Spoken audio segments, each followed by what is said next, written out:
You're listening to Welcome to Eloma, a podcast for highly ambitious dreamers who get shit done. I'm your host, Kylie Peters. This is a space where we talk about navigating the ever-changing retail landscape. Now, as someone who focuses primarily on the service-based businesses of the world, retail is a world that is both foreign and fascinating to me. I have many maker friends who are building their businesses through wholesale and e-commerce strategies.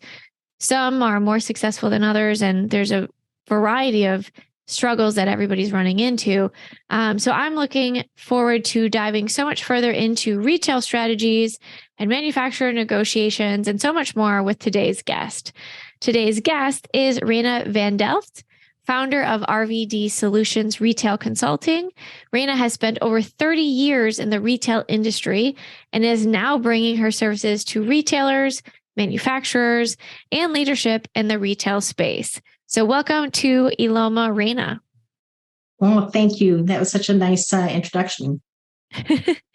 Yeah, I mean, I really truly have so many questions about the retail space because, again, I'm not the person that is typically negotiating with manufacturers or dealing with supply chain issues or inventory management. So it's like a whole new world to me. So I'm very excited to jump in and learn more with you.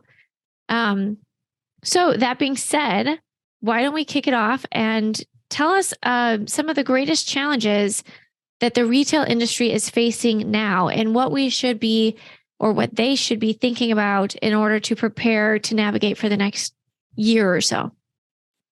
Yeah, the retail space is such a dynamic and ever-changing industry, and that's why I love it, because it's never the same any day, any week, any year.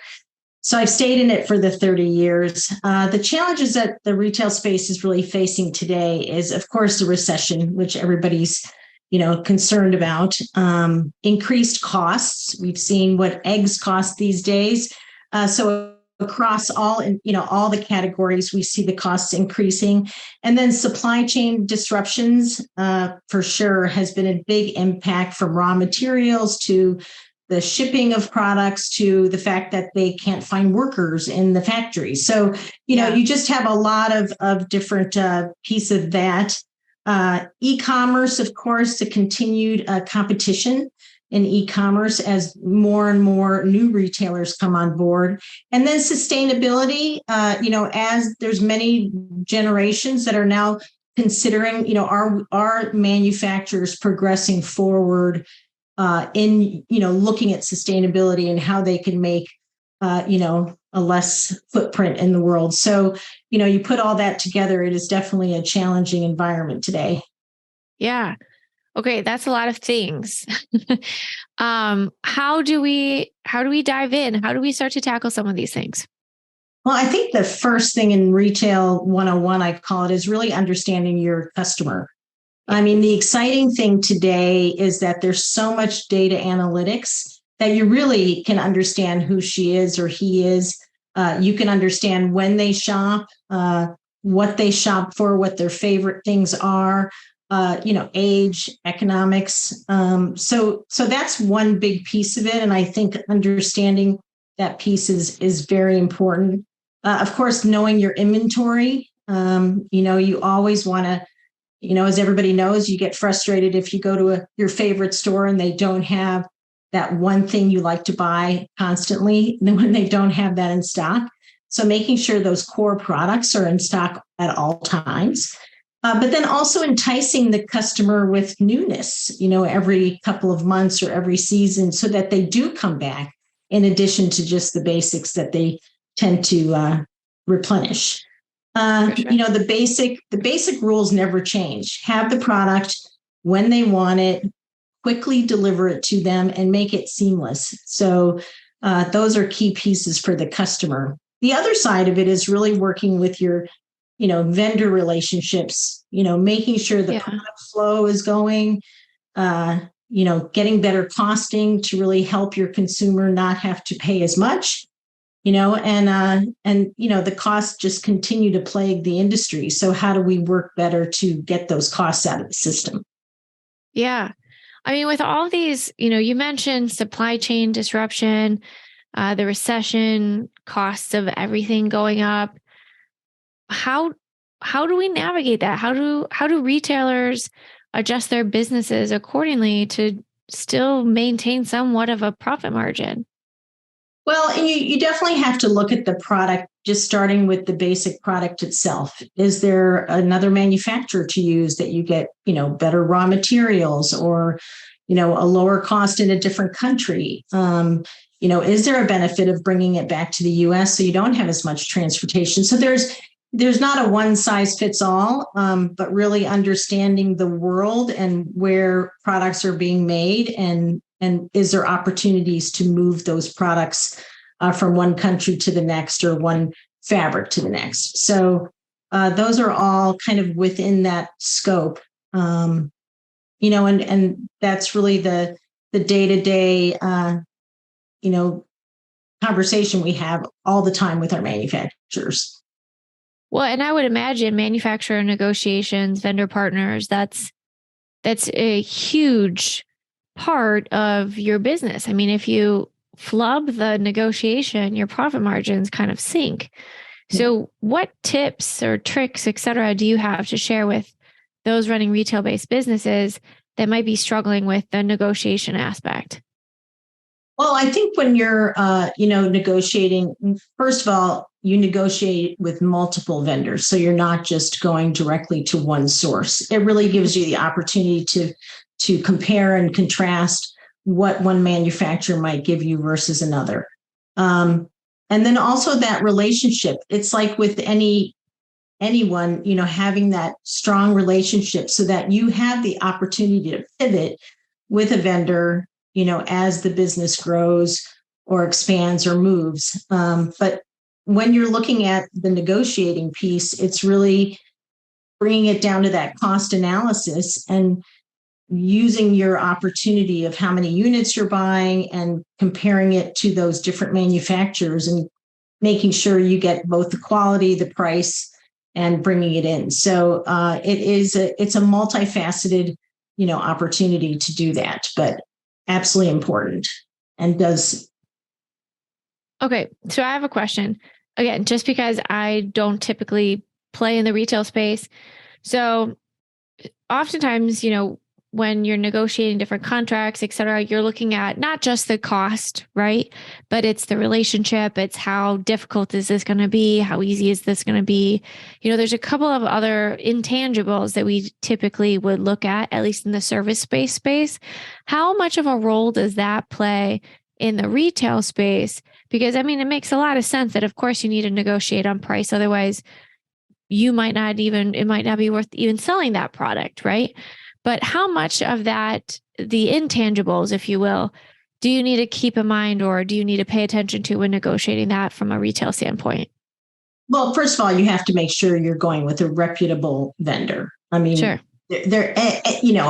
In my heyday, I would get 50, emails a day saying I sell this product. So making sure it's a reputable vendor. You also, within your organization, you may want them to help you with your marketing or help you with, photography of the product, or, free samples to get to your office versus you paying for samples. So when you look at all that, that is totally part of that total picture. Okay. So it's important to make sure you have all those costs listed so that when you get to that net pricing, when you bring it in to the country, or if you just have it within the US, that's all negotiated up front. And then if it doesn't work within a certain amount of time, you also need to look at negotiating them taking it back, or giving you price reduction so that you can sell it for a clearance price, and having that in the back pocket. So it's not just going out, it's also making sure at the end of the day you make profit on the product from start to finish. Yeah, that makes sense. I thank you for bringing that up, because I never even thought about like the return factor. But yeah, that would make a lot of sense. That makes a ton of sense. Yeah. So damages, you'll have a percentage that you'll negotiate in that too. Yeah. Are there any like industry best practices or specific percentages where it's like, oh, you should assume 10% of everything is going to be damaged, so factor that into your pricing or anything like that? It's a tough to say one, for example, if you're looking at food versus clothing, food works on such a shorter margin, clothing has a much bigger margin. So it really depends on the category. Also, return rates, a dress returns much higher than a t-shirt. So making sure you understand kind of that, what category you're working with, and making sure you understand some of the ramifications for that. So, something that's making 23% margin, there's not as much wiggle room. So there might be other opportunities of, getting them to fund you in marketing or fund you in different ways that you can work with. Can you talk a little bit more about that? What do you mean when you say fund you in marketing? So if you're working with a product, and they have a great, the manufacturer has some great photography and great marketing associated with the product that they're selling, you may be able to use some of those assets or ask them to fund you, meaning give you a percentage that you can advertise or put a post out on your social media or put some marketing out in within your store, brick and mortar, or on your online page. If you're looking at a brand page that you want to highlight. So there are ways to get some of that supported by a manufacturer if it's not just straight on the cost of the product. Okay. So, I mean, but that's big, right? Like that could definitely cut down on general operating costs for the business. Absolutely. And also it helps the vendor. So if you're testing a product, it might, do extremely well with more marketing, which means they'll get more units in the long term. For sure. Okay. Interesting. So, as we talk about, like, say, the different line items that a retail owner should be thinking about in terms of negotiation. So it sounds like we've got the cost of the product, we've got shipping and returns. We might also have like a potential like marketing swap or, something along those lines, that kind of line item.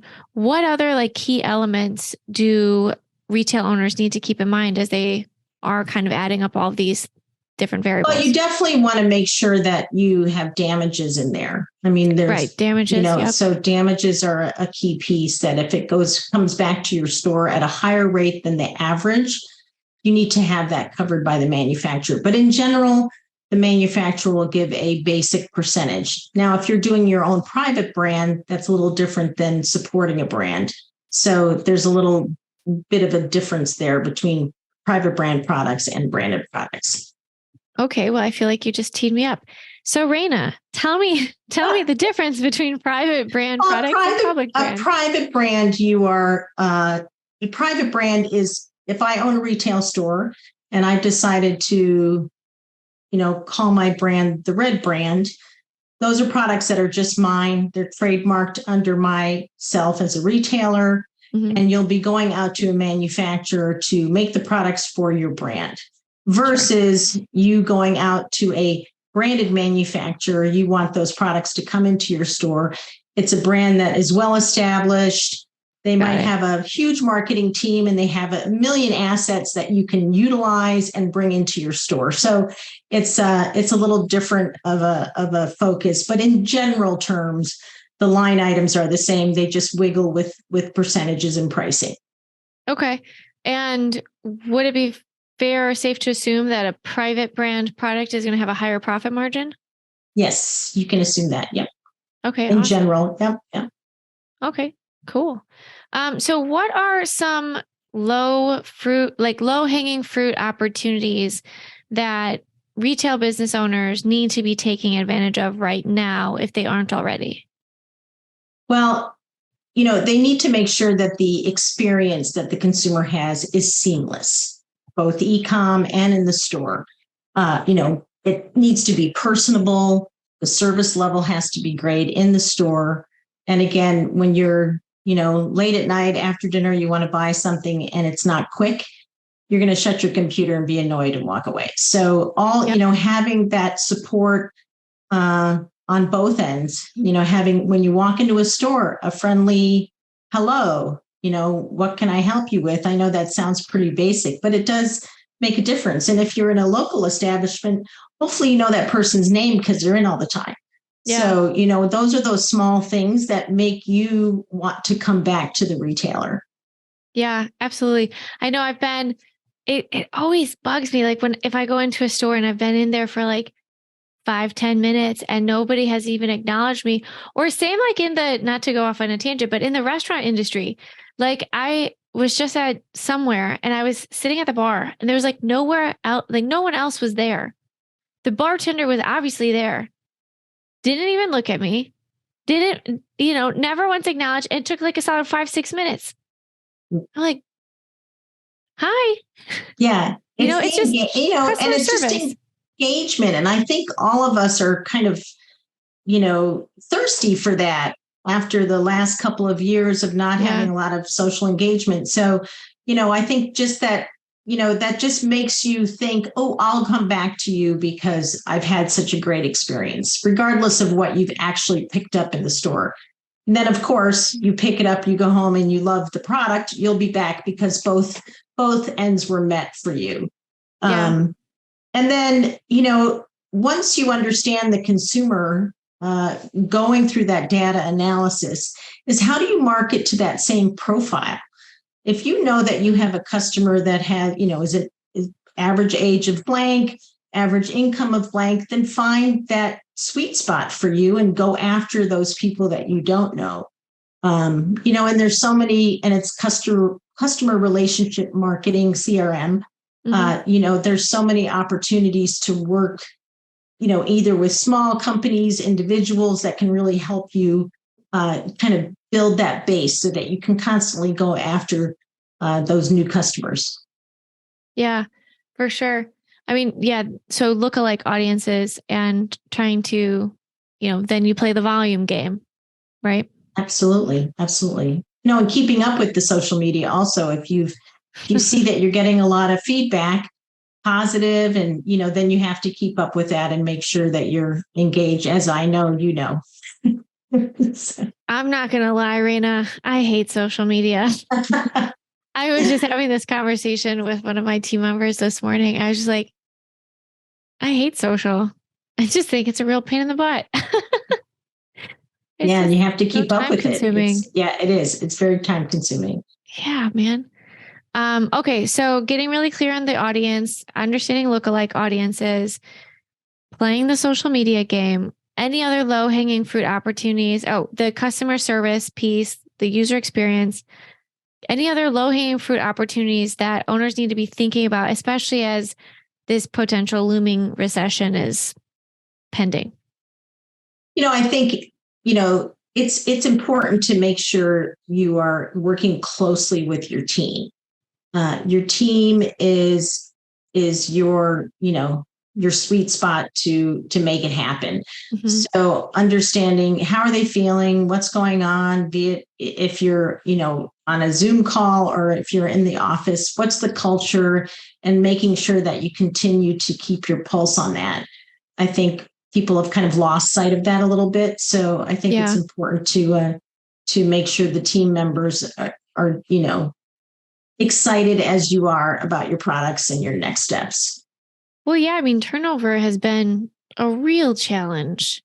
Absolutely. And let's be honest, like it's real difficult to run a business when the bodies that you need to be there to do the thing aren't there. And then it takes so much time to find them and replace them and train them and all the things, right? So yeah, I think that's probably fair to say across the board, regardless of whatever business you're in, don't forget about the people that are in your business. Like they are the reason that the business is still operating. Yeah. And to be honest with you, and they're all different. You have to really zone in to each of your team to see what makes them tick and what's important to them, and making sure that you're helping them live their best life, including your own. Yeah, for sure. Okay. So you've been in this space for a long time, Reina. What are some of the biggest mistakes you have seen go down? I think not that you need to out anybody or name any no, names, I'm but not. like we're not trying to get anyone in trouble. No. I think the biggest thing for me is a plan is a 3 to 5 year plan, of course, is key for any business to really understand what you're doing short term, long term. But a plan is a guideline. Mm-hmm. And the guideline, you have to pivot if you see that, as you see the business progressing or as it exposes itself, you have to move with the business. You can't sit on your laurels and say, well, that was in the plan. Yes, the plan was a guideline. Doesn't mean that top line, you're not going to hit that. You're just going to maneuver underneath to say what works today and how I'm going to pivot. I mean, I think of, that can be by category. It could be a marketing campaign that's not working, and then there's the pandemic. I mean, all of those were pivoting shifts that you had to say, okay, let's stop, think, what do we have to do next? And how are we going to adjust to follow where the consumer is going? So I think that's probably, and, I have a million examples of where we didn't pivot fast enough or we didn't pivot at all. So I think that you just have to be nimble and be able to move with whatever the business tells you to move with. Would you say that, so primarily living in the small business space, I feel like that's also true for pretty much every small business. Do you think that it's fair to say that be nimble is something that all businesses in any industry need to keep in mind? Or are there more, do you think it's more important for certain spaces than others? You have to keep your eye on the prize. Like, what's your end goal with what you're trying to do? But within that, there's definitely things, regardless of the industry, that will show itself to say, that's not working today. Let's change that. It could be, it could be a program. It could be a product category. It doesn't mean walking away. It just means this needs to pull back and we have to really push something that's really working. So yeah, I believe it's across all industries that you have to be comfortable enough to say, time out, this isn't working. Let's regroup without making everybody crazy, because you're going to have those little nuances that happen. But, it's really important to stand back and say, what am I doing that's not working and how can I fix it at this moment in time? Yeah. And I'll say too, I feel like, especially as an entrepreneur, I mean, that's the name of the game.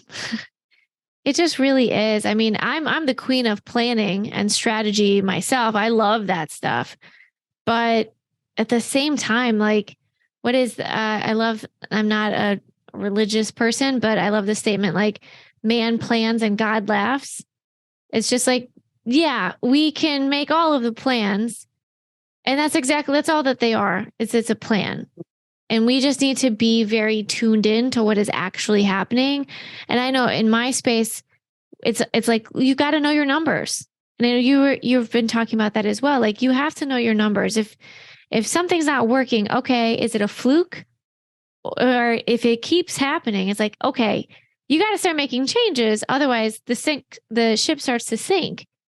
And those are tough changes, right?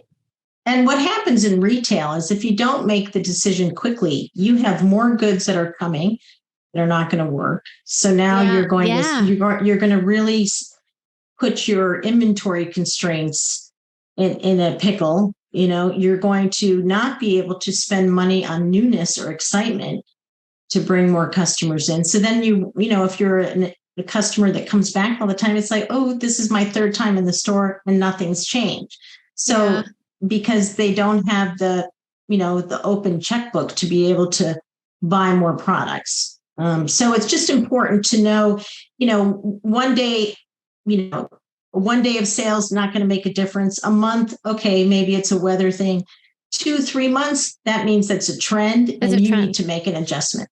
Yeah. So, and I think that's with every business, and knowing that, saying, ooh, that didn't work. And for me in retail, I've always just gone to the clearance section, regardless of what product category, because those didn't sell. So that's a very good call. It's like, just a normal consumer, I never thought of it that way. I'm always like, oh, what's the cheapest thing that, what's the deal? But they either bought too much or it was a wrong pick. you know, Most of it so. so if you look at a rounder of tops, there's, 25 of one, either the fit's bad, the color's bad, or it was just an ugly top. And that's okay. Like, and you have to learn from that and just not buy it again and get rid of it so that you can loosen up the dollars so that you can buy more. Huh. Are there like tools or templates or I want to say spreadsheets because I love spreadsheets that, retailers should be utilizing to help them manage inventory so that they can know like what is selling and what is not selling and what they need to loosen up?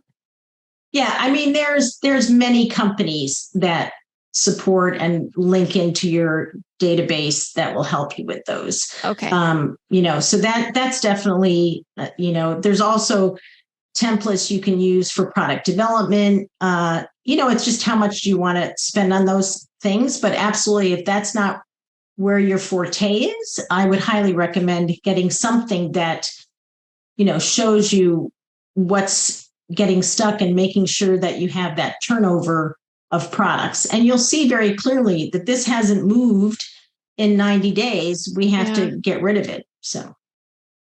Interesting. Yeah. Again, it's such a different space. I mean, similar concepts. Don't get me wrong. It's not like running a retail based business versus service is like the craziest thing in the world, right? But there's so many very specific nuances in the retail space that I just would never have even thought of. In your experience. Yeah. Oh, sorry. Go ahead. No, I was going to say sometimes, an item that a manufacturer has a ton of could be an opportunity. Look at all the, if you're, a shopper that goes into more of the discount chains, it's like a hunt and peck in the store and you find some great deals. Like there is a positive side to clearance. It's just that's part of their strategy, right? So it's it can be a good thing. Resale is on a trend up, for recycling and all of that. So if you're in the right pockets, you can use it as a benefit. Make it fun, No, that's a good call. It's different strategies, maybe one man's trash is another man's treasure, right? So different strategies. That's a very good call. Yeah. And you can make it an opportunity for your consumer saying, come in, you're early bird, you get to see it first. I mean, you can really get some excitement out there for the customer too. So yeah. No, but who doesn't like a good early bird sale? Absolutely. All right. So what have been some of your greatest learning lessons in doing this work in all of your decades of doing this work? Biggest things that have stood out to you? To me, it's making sure my personal opinion doesn't sway the decision too far.